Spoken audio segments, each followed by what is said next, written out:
আজকে আপনাদের সঙ্গে সুস্বাদু মাছের মাথার রেসিপি শেয়ার করতে চলেছি। তো তার জন্য মাছের মাথাটা ভালো করে কেটে ধুয়ে পরিষ্কার করে নুন হলুদ মাখিয়ে রাখা হয়েছে। আর এদিকে কিন্তু আলু টমেটো পেঁয়াজ কাটা হয়ে গেছে।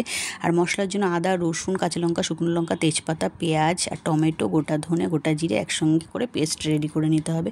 কড়াইতে তেল গরম করে এবারে কিন্তু মাছের মাথাগুলো বেশ সুন্দর উল্টে পাল্টে কিন্তু একটু লাল লাল করে ভেজে নিতে হবে। ভাজা হয়ে গেলে মাছের মাথাটা একটা থালার মধ্যে তুলে রাখতে হবে।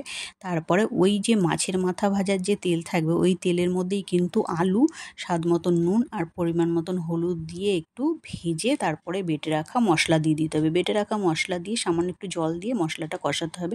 কষানো হয়ে গেলে এর মধ্যে জল দিয়ে দিতে হবে। জল দিয়ে ঢাকনা দিয়ে ঢেকে দিতে হবে। যখন জলটা ফুটে উঠবে তখন এর মধ্যে মাছের মাথা দিয়ে দিতে হবে। মাছের মাথা দিয়ে আবার ঢাকনা দিয়ে ঢেকে 5-7 মিনিটের জন্য ফোটাতে হবে। তারপরে চেক করে নিতে হবে আলু গলেছে কিনা। আর ঝাল নুন যদি ঠিকঠাক থাকে তাহলে একটা বাটিতে নামিয়ে গরম গরম ভাতের সঙ্গে খাবেন, দারুণ স্বাদের লাগবে।